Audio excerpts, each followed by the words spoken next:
Oke, Efesus 5 ayat 8 sampai 11 demikian firman Tuhan. Memang dahulu kamu adalah kegelapan, tetapi sekarang kamu adalah terang di dalam Tuhan, sebab itu hiduplah sebagai anak-anak terang. Karena terang hanya berbuahkan kebaikan dan keadilan dan kebenaran. Dan ujilah apa yang berkenan kepada Tuhan. Janganlah turut mengambil bagian dalam perbuatan-perbuatan kegelapan yang tidak berbuahkan apa-apa. Tetapi sebaliknya telanjangilah perbuatan-perbuatan itu. Berbahagialah setiap kita yang boleh membaca, merenungkan dan melakukan firman Tuhan hari ini. Saudara, persahabatan manusia dengan binatang banyak menariknya. Terutama dengan yang namanya anjing. Ada orang yang memang suka dengan pelihara dengan anjing, tetapi ada orang yang memang tidak suka. Tapi saudara, anjing adalah binatang yang memang bisa menyenangkan tuannya. Anjing juga bisa menjadi teman yang baik, juga bisa menjadi penjaga yang baik. Kehadiran seekor anjing memang bisa memberikan sesuatu yang berarti.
Tentu saja binatang ini adalah binatang yang sangat bersahabat dan bisa menjadi teman, bisa menjadi penghibur. Itu tentu saja bagi yang suka dengan anjing. Tetapi ada banyak orang yang tidak suka dengan anjing. Saudara, saya mau mengistilahkan, memakai ini untuk menjadi gambaran binatang yang Tuhan boleh ciptakan bisa menjadi teman dan sahabat manusia. Bisa memberikan sebuah kebaikan tersendiri bagi manusia. Bagaimana dengan kita? Saya menuliskan demikian, saudara. Kebaikan kecil yang kita lakukan dengan tulus itu akan memberi sebuah dampak yang besar bagi orang lain. Saudara setuju dengan saya tuliskan? Sekali lagi, kebaikan kecil yang kita lakukan dengan tulus itu akan memberikan sebuah dampak yang besar bagi orang lain. Saudara, kontrak dari statement ini adalah sebuah kejahatan sekecil apapun yang kita lakukan itu akan memberi dampak yang buruk kepada orang lain. Apapun itu, saudara sudah tahu hari ini sedang ada berita viral, saudara, yang benar-benar saudara akan cermati apa yang terjadi. Tapi saya tidak akan berbicara tentang namanya keburukan, tetapi saya mau fokus kepada kebaikan yang harus kita lakukan sebagai orang-orang percaya. Bagaimana kita melakukan kebaikan itu dan bagaimana kemudian kita bisa mengerjakan itu dengan motivasi yang benar, lalu kemudian bisa mengerjakan secara sederhana. Saudara, satu kali saya sedang membeli makanan di drive-thru. Seperti biasa ketika saya sudah memesan, kemudian saya disuruh membayar dan kemudian saya menunggu di area pengambilan pesanan. Sambil menunggu, saudara, sesungguhnya saya lagi berpikir sesuatu, ada sesuatu yang sedang menggelisahkan hati saya. Sesuatu yang benar-benar membuat saya berpikir dan saya nggak tahu harus memulai dari mana, menyelesaikannya kayak apa. Begitu ruwetnya, saudara. Sampai saya nggak bisa berpikir lagi, saya mau menyelesaikan masalah ini kayak apa. Saudara, di tengah kegundahan hati saya, di tengah kegelisahan hati saya, saudara, pesanan saya datang dan seperti biasa si pramusaji akan mengatakan, ini pesanannya Pak. Sambil saya menerima dan kemudian saya mengatakan terima kasih. Saudara, yang mengejutkan saya adalah sebelum saya menutup jendela mobil, si pramusaji dalam hitungan detik, saudara, berkata kepada saya. Suara itu lantang dan sangat jelas terdengar. Tuhan memberkati Bapak. Saudara, saya terhenyak dengan apa yang dikatakan. Karena dia bukan jemaat. Saya tidak kenal dia. Tapi perkataan itu, saudara, dengan cepat saya juga langsung membalasnya. Dan saya mengatakan, Tuhan memberkatimu juga. Saudara, sebuah ucapan yang sering kita ucapkan kepada orang lain. Sebuah ucapan yang sering kita mungkin dengar, saudara. Tetapi ketika ucapan ini dikatakan Tuhan memberkati Bapak. Pada saat itu, saudara, suasana hati saya yang tadinya gelisah. Yang tadinya saya nggak tahu mau cari jalan keluarnya gimana. Di tengah kegalauan dan kegelisahan ini, saudara. Seakan-akan Tuhan itu berbicara kepada saya dengan mengatakan, aku Tuhanmu memegang kendali atas hidupmu. Aku Tuhanmu memegang kendali apa yang sedang engkau pikirkan dan engkau gelisahkan. Jangan takut. Saudara, sebuah kebaikan kecil yang tulus diucapkan oleh seorang pramusaji yang saya gak kenal orang itu. Tapi benar-benar membuat dampak yang besar bagi saya. Dan ketika saya mendengar jawaban itu, hati saya menjadi lega. Walaupun saya nggak tahu, saudara, jawaban apa yang hendak Tuhan berikan untuk permasalahan sesuatu yang sedang saya pikirkan pada saat itu. Tapi dengan ketenangan Tuhan memberkati Bapak. Saudara, saya dengan keberanian mengatakan, God, saya serahkan hidupmu kepadamu. Saudara, kebaikan tidak harus berupa barang. Kebaikan tidak harus berupa materi atau sesuatu yang kita berikan kepada orang lain. Tetapi kebaikan itu bisa dilakukan dengan hal-hal sederhana yang ternyata itu memberi sebuah dampak kepada orang lain. Misalnya saja, saudara, sebuah kebaikan yang sederhana bisa kita lakukan adalah sapaan yang ramah, sapaan yang baik, mengucapkan selamat datang, selamat beribadah, sapaan-sapaan yang lembut. Saudara, kemudian perkataan-perkataan yang bisa membangun sebuah inspirasi kepada orang lain, itu adalah kebaikan. Kebaikan juga dapat, saudara-saudara, berupa memberikan masukan yang membangun kepada orang lain. Memberikan pemikiran-pemikiran yang bisa mengembangkan orang lain ke arah yang hidupnya jauh lebih baik. Saudara, melakukan kebaikan dengan cara-cara sederhana, begitu banyak hal yang bisa kita lakukan. Namun di atas semuanya yang kita lakukan haruslah kita dasari dengan ketulusan hati kita. Hati yang penuh kasih. Dan ini, saudara, ketika kita melakukan dengan tulus dan penuh kasih, urusannya adalah saudara dengan Tuhan. Hanya Tuhan yang tahu motivasi apa yang ada di dalam hati saudara ketika saudara melakukan yang demikian. Maka saudara, kita perlu untuk menguji diri kita sendiri. Bagian firman Tuhan tadi dikatakan, ujilah apapun yang ada padamu. Kita harus menguji hati kita sendiri. Menguji apa yang kita lakukan. Bahwa sesungguhnya, saudara, tidak semua kebaikan yang kita lakukan itu didasari oleh sebuah ketulusan atau kebaikan sejati. Sekali lagi, saudara, tidak semua kebaikan yang kita lakukan itu dengan ketulusan. Kebaikan yang kita lakukan bisa saja didasari oleh yang namanya berbagai motivasi dari orang yang melakukan. Bisa saja itu karena kepentingan buat dirinya sendiri. Bisa saja itu sebagai satu bentuk aktualisasi dirinya supaya terlihat baik dan rohani daripada orang lain. Supaya terlihat dirinya paling tahu teologinya yang benar. Bisa saja itu sebagai satu bentuk juga penghargaan, mencari penghargaan diri, pengakuan dari banyak orang supaya diri kita terlihat baik. Saudara-saudara, di sisi lain, kadang kebaikan yang kita lakukan ternyata malah membuat kita kesel minta ampun. Kita udah baik, kita udah tulus, Tapi saudara, orang yang menerima kebaikan itu sungguh menjengkelkan. Sungguh mengesalkan hati yang membuat kita jadi marah. Kenapa? Mungkin orang itu bisa memanfaatkan kebaikan yang kita berikan. Atau kemudian orang itu malah menghina, meremehkan apa yang kita berikan. Ada orang-orang yang seperti itu, saudara, merendahkan dan meremehkan pemberian kita. Sehingga inilah yang membuat kita jadi marah dan kesel dan kemudian mengatakan gak usah dibantu udah orang yang demikian. Betul gak ya? Tapi firman Tuhan, Alkitab menunjukkan kepada kita bagaimanapun situasinya, responnya orang itu, kita tetap harus melakukan kebaikan yang sesungguhnya didasarkan kepada kasih Kristus, karena Kristuslah yang harus dimuliakan. Jadi pada waktu saya melakukan sebuah kebaikan, bukan ujungnya kepada saya terlihat baik atau lebih rohani atau lebih dermawan dari orang lain, bukan itu. Kalau ujungnya kepada saya, saudara melihat misalnya saya menolong saudara dan mengatakan Pak Sugianto itu baik orangnya. Maka kebaikan yang saya lakukan adalah gagal. Kebaikan yang saudara terima, yang kita terima harusnya semakin Tuhan yang dimuliakan. Tuhan yang baik.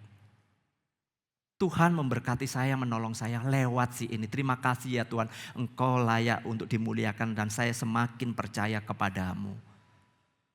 Saudara, hiduplah sebagai anak-anak terang, karena terang hanya, lihat 3 kata ini, berbuahkan kebaikan, berbuahkan keadilan, berbuahkan kebenaran. Jadi sebuah kebaikan yang kita lakukan tentu saja itu akan disertai dengan yang namanya keadilan.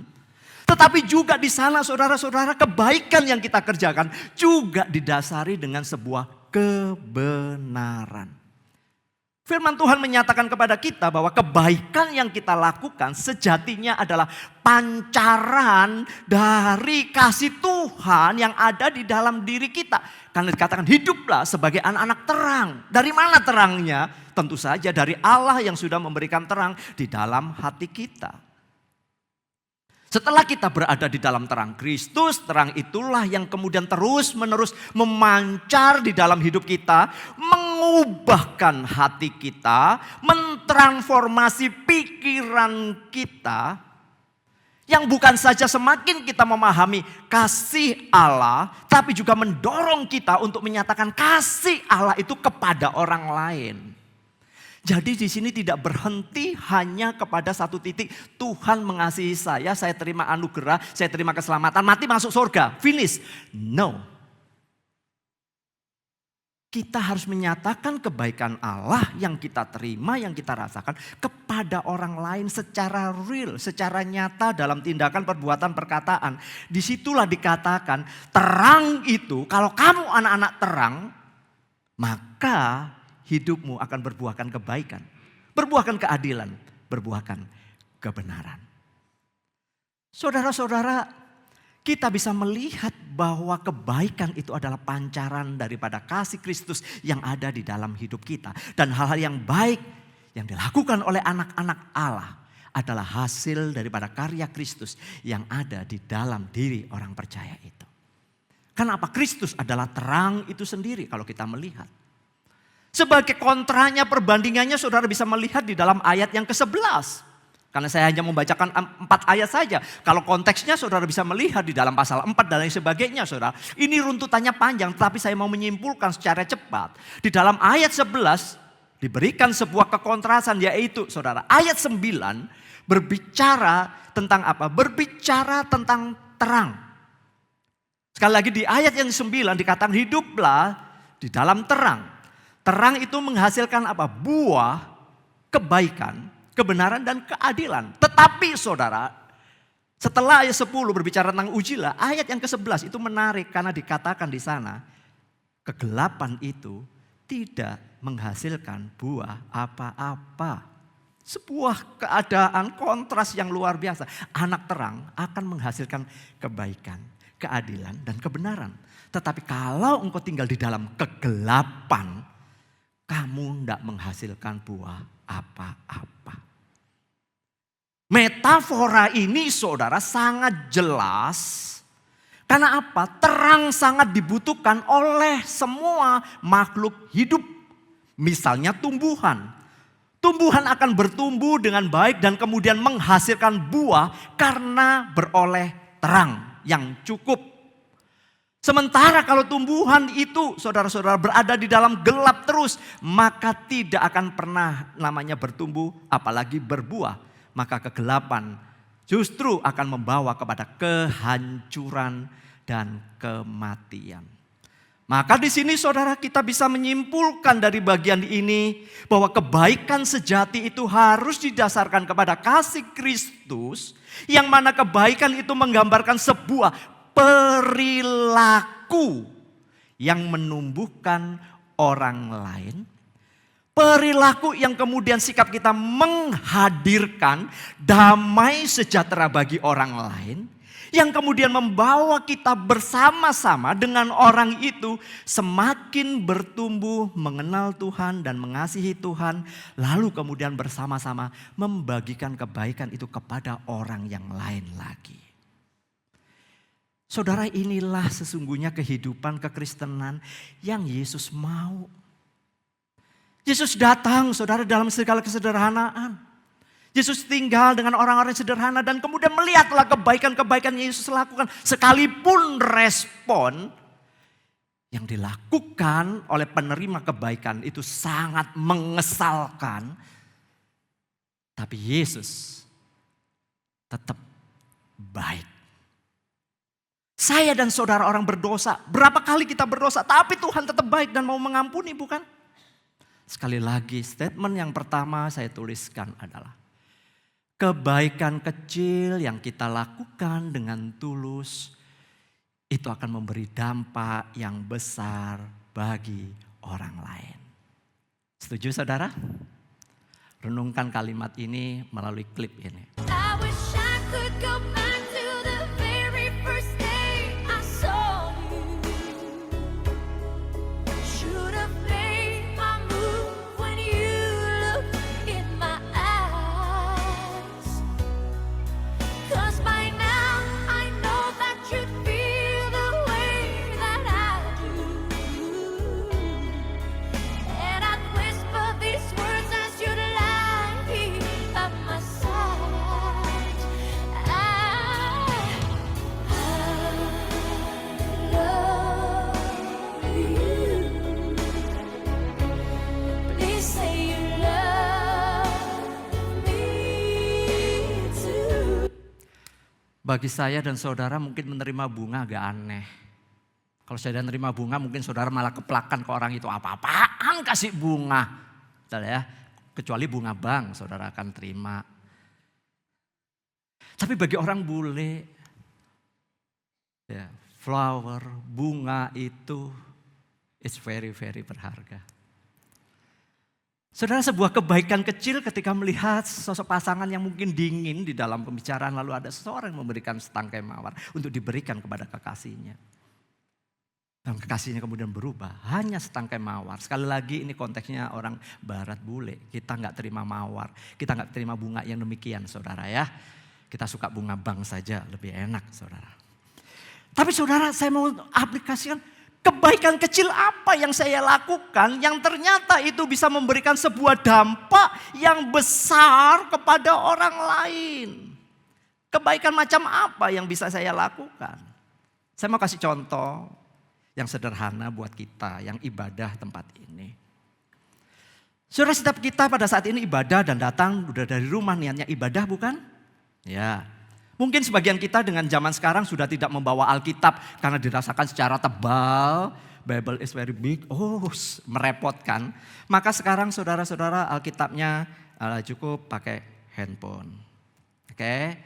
Kita akan membuka Alkitab kita melalui aplikasi handphone. Permasalahannya begini saudara. Setelah saudara membuka handphone, membaca ayat Alkitab, mungkin HP saudara tidak ketutup. Benar kan? Kita nggak nutup karena kita baca Alkitab. Tapi namanya HP tentu saja ada notifikasi, betul? Ada notif masuk, entahkah WA, entahkah Shopee. Entahkah yang lainnya, pasti masuk saudara. Kadang-kadang ada yang begitu buka langsung suaranya kenceng banget. Sampai kaget semuanya. Kebaikan kecil apa yang bisa kita lakukan pada saat ibadah? Pada waktu saudara membuka HP, hanya Alkitab, mungkin orang gak kepo. Tapi orang kepo, begitu saudara ganti layar, seret, ganti Insta, begitu melihat FB, YouTube, saudara di sebelah saudara asik-asik dengerin khotbah. Matanya kepo ngelirik. Dah, pada waktu Anda ngelirik yang sebelah saudara terganggu. Setuju gak? Saudara jadi kepo, nonton apaan sih? Wih, seru ya. Saudara, apa yang harus saya lakukan kebaikan kecil? Kalau saudara memang tidak membawa Alkitab setelah membaca, mungkin saudara bisa silent atau mode pesawat. Ya, mode pesawat. Sehingga semua notif gak akan masuk. Maka kalau saudara membaca Alkitab, jadi enak. Tetangga saudara juga gak terganggu. Bayangin saudara lagi asik-asik dengerin khotbah. Shopee. Apalagi sebelah saudara. Aduh, kita yang di sebelah pasti mikir gini. HP-nya siapa ini? Gak diangkat-angkat. Betul saudara? Artinya saudara tidak menjadi berkat bagi orang lain. You understand? Saudara, kebaikan kecil yang kita lakukan dengan sederhana itu akan membuat orang saudara akan terberkati. Itu contoh-contoh yang sederhana yang saya bisa katakan. Dalam artikelnya Dr. Martin Lloyd-Jones menyampaikan bahwa orang Kristen itu memiliki pengetahuan tentang Tuhan yang sebenarnya mereka itu gak bisa miliki karena mereka sudah jatuh dalam dosa. Tetapi sekarang mereka memiliki pengetahuan dan pemahaman tentang kebenaran rohani dari siapa? Dari Kristus Yesus. Maka saudara, dalam tulisan itu katakan bahwa kita tidak akan bisa mengenal Allah secara benar kecuali Allah sendiri yang kemudian menyatakan dirinya, memperkenalkan dirinya kepada kita, dan hanya di dalam Kristus kita dapat mengenal Allah secara benar. Yohanes 1 ayat 18. Saudara, sehingga ketika kita mengenal Allah yang benar, kita mau belajar menaatinya. Menaatinya bukan sekedar persetujuan di dalam knowledge kita, di dalam pengetahuan kita, persetujuan intelektual, kita percaya bahwa Yesus mati menyelamatkan kita, kita masih masuk surga. Saudara, itu terlalu dangkal menurut saya. Pada waktu saya memahami tentang kebenaran ini, saya mengerti ada keselamatan di dalam Kristus, maka apa yang kemudian buah daripada pengetahuan saya tentang anugerah keselamatan ini ditujukan, dinyatakan kepada orang lain. Justru disinilah yang seringkali kita bergumul dan berhenti. Maaf kalau saya mengatakan seringkali kita menjadi seperti orang-orang Farisi. Tahu Taurat, hafal Taurat, tahu semua peraturan 673 peraturan dia hafal. Tapi Yesus mengatakan peraturan manusia yang kamu kerjakan. Tapi kamu tidak pernah menyenangkan hati Allah. Saudara, kita berhenti sampai situ, kita tidak do something for Christ. Kita tidak mengerjakan sesuatu bagi Kristus, maka metafora yang Tuhan Yesus katakan itu sangat jelas. Pohon yang baik menghasilkan buah yang baik. Sekali lagi, pohon yang baik menghasilkan buah yang baik. Itu menunjukkan bahwa hanya di dalam Kristus kita dapat menyatakan kebaikan Allah kepada orang lain. Ketika kita merasakan, mengalami kebaikan Tuhan, kita dapat memancarkan kebaikan Tuhan melalui tindakan, melalui perbuatan, melalui perkataan. Oh, betapa banyak saudara kita itu bergumul untuk masalah ini. Kita tahu kebenaran firman. Tapi sikap kita kepada orang lain sangat menyakitkan. Mungkin perkataan kita buruk. Perkataan kita melemahkan. Perkataan kita menghakimi. merendahkan orang lain. Justru disinilah saudara pohon yang baik menghasilkan buah yang baik. Dengan memahami hal ini akan menolong kita untuk yang namanya menjaga hati, menjaga pikiran kita dari sikap yang sombong serta dari segala bentuk pengakuan diri atau aktualisasi diri kita bahwa kita disebut sebagai orang yang baik. Pahami dulu ini supaya kita ngerti pohon yang baik menghasilkan buah yang baik. Kita ini bukan pohonnya, kita ini buahnya. Buah itu harus nyata, terlihat. Maka di dalam Kristus terang itu akan terus menerus. Saya tuliskan terus menerus menerangi hati kita yang kemudian mengubahkan sifat kita, mengubahkan karakter kita. Dan di dalam karakter Kristus kita dapat melakukan kebaikan kepada orang lain yang didasarkan kepada ketaatan kita kepada firman Tuhan. Clear.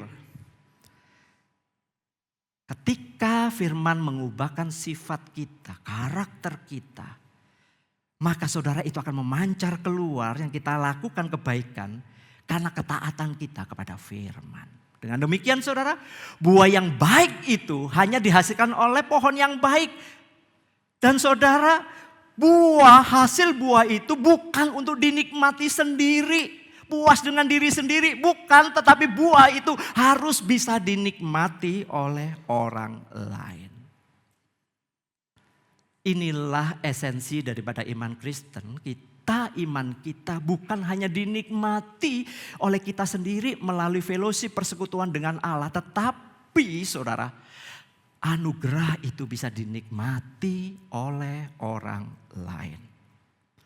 Maka tepat yang tadi dikatakan di dalam ayat 9. Bahwa hidup di dalam anak terang, karena terang itu akan berbuahkan kebaikan, keadilan, dan kebenaran. Kalau kita ini baik, tapi motifnya jahat, saudara tentu saja itu bukan dari kebenaran. Saudara jujur saja kita ini saudara. Kita ini lebih mudah saudara melakukan kebaikan kepada mereka yang kita anggap baik. Setuju saudara? Kalau orang itu baik, rasanya lebih mudah saudara saya melakukan kebaikan. Kalau saya melihat orang itu sudah mengecewakan saya, menyakitin saya, terlebih orang-orang itu menjengkelkan banget. Maka yang terjadi adalah kita akan sulit sekali saudara untuk melakukan kebaikan. Disinilah kita harus mewaspadai sikap dan tindakan kita yang tidak murni ini. Karena kita senang melakukan kebaikan kepada mereka saudara-saudara yang seringkali kita pandang di bawah kita. Lebih lemah dari kita. Mungkin secara taraf ekonomi lebih rendah daripada kita.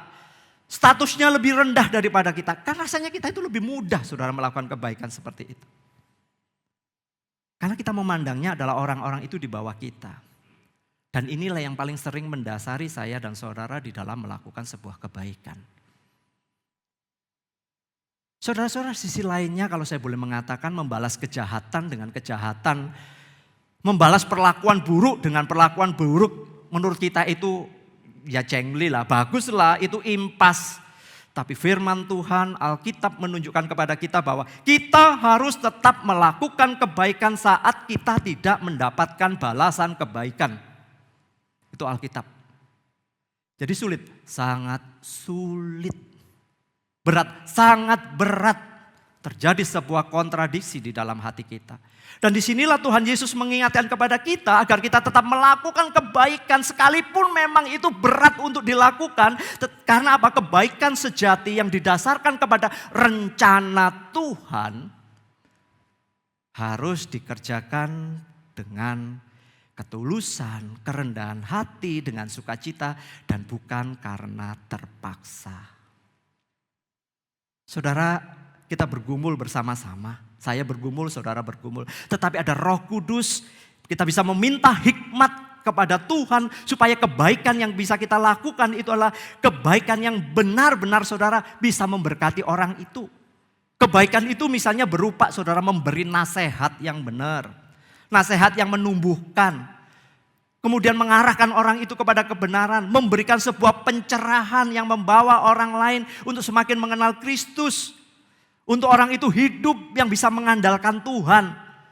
Saudara, jadi kalau orang itu menjengkelkan gimana? Kalau orang itu memanfaatkan kita gimana?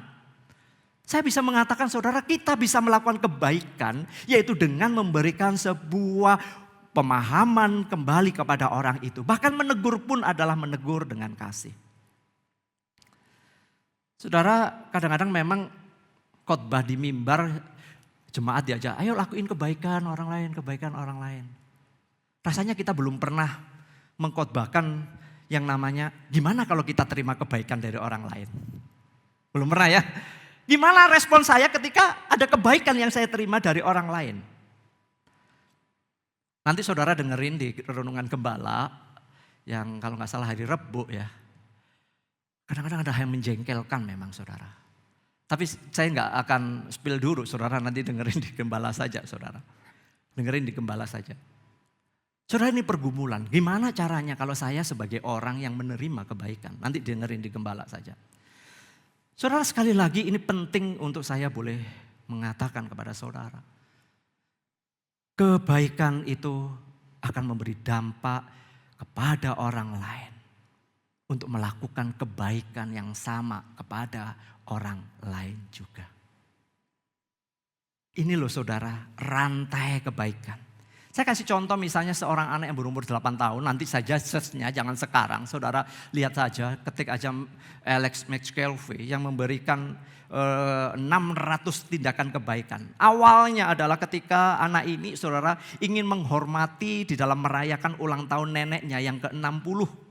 Maka dia berjanji kepada dirinya dan kepada Tuhan dia akan membuat satu misi. Pada waktu ulang tahun neneknya ke-60, dia akan melakukan 60 kebaikan kepada semua orang tanpa pandang bulu. Jumlahnya 60. Dan itu terselesaikan pada waktu neneknya usia 60, dia senang sekali saudara untuk bisa melakukan. Tetapi saudara hatinya tidak sejahtera karena saudara kenapa hanya 60 orang? Maka dia berjanji nanti nenek pada usia 61 saya akan melakukan 600 kebaikan. 600 kebaikan. Apa yang dilakukan dengan kebaikan seorang bocah ini saudara? Kebaikannya dia bisa memberikan pakaian-pakaian layak pakai yang bisa dibagikan kepada orang-orang tunawisma. Dia juga membagikan makanan-makanan. Bahkan kalau pasca dia membagikan telur kepada orang-orang lain, saudara, membagikan permen. Saudara, karena dia anak-anak, dia mau melakukan itu, saudara, membagikan makanan. Dia ikut kegiatan-kegiatan amal yang dilakukan oleh gereja. Dan itu saudara-saudara yang terakhir penggenapan dari 600 kebaikan yang dilakukan oleh anak ini adalah ketika dia merenovasi sebuah tempat yang namanya Youth Center di Lakewood. Nanti saudara lihat kisahnya, bacaannya, artikelnya saudara bisa lihat semuanya di YouTube. Banyak sekali saudara. 600 kebaikan. Saudara-saudara, sederhana. Ini bocah 8 tahun yang melakukannya. Bukan orang gede. Tentu saja orang tuanya tentu sangat mensupport melihat anaknya yang bisa do something untuk orang lain. Saudara, Warren Wiersbe pernah menuliskan demikian. Orang-orang yang ada di sekitar kita itu haus akan sukacita, haus akan kasih, haus akan kedamaian, haus akan kebaikan, haus akan semua kasih karunia dari Roh Allah yang lain-lainnya itu. Banyak orang sekitar kita itu haus. Ketika mereka menemukan yang mereka cari yang tidak didapatkan dari dunia ini. Mereka menemukan itu di dalam hidup kita, dikatakan mereka tahu bahwa kita memiliki sesuatu yang tidak mereka miliki. Pohon yang baik menghasilkan buah yang baik. Buah yang baik yang dihasilkan bukan untuk dikonsumsi bagi diri kita sendiri. Buah yang baik itu saudara agar orang lain juga dapat menikmatinya bersama-sama dengan kita. Bukan kita yang dimuliakan tetapi Kristus yang dimuliakan. Maka jelas sekali ketika surat Galatia 5 ayat 22, 23 mengatakan kita mengetahui kebaikan adalah buah roh. Saudara, buah roh sesungguhnya menunjukkan adanya sebuah pertumbuhan iman dari orang percaya. Yang terjadi di dalam hidupnya, di dalam hatinya, pemikirannya. Maka buah roh, saudara-saudara, tidak bisa kemudian disetting, tidak bisa. Jika kebaikan yang kita lakukan itu didasarkan kepada pencitraan diri kita, ambisi kita, kepentingan diri kita sendiri, maka dipastikan itu tidak berasal dari pimpinan roh dan itu bukan dari buah roh. Buah roh kebaikan itu selalu mendatangkan kemuliaan bagi Tuhan. Saudara menyadari hal ini, mari saya bergumul, saudara bergumul bersama-sama. Kita bersama-sama bergumul untuk terus-menerus bergantung kepada kasih karunia Allah. Kita harus membangun relasi yang intim dengan Kristus karena tanpa Kristus kita tidak bisa berbuat apa-apa. Maka quote yang terakhir saya tuliskan adalah di dalam melakukan kebaikan. Kita harus menyadari bahwa kita melakukan karena Kristus. Didasarkan kepada Kristus. Apakah ini sebuah proyek yang besar? Proyek yang besar?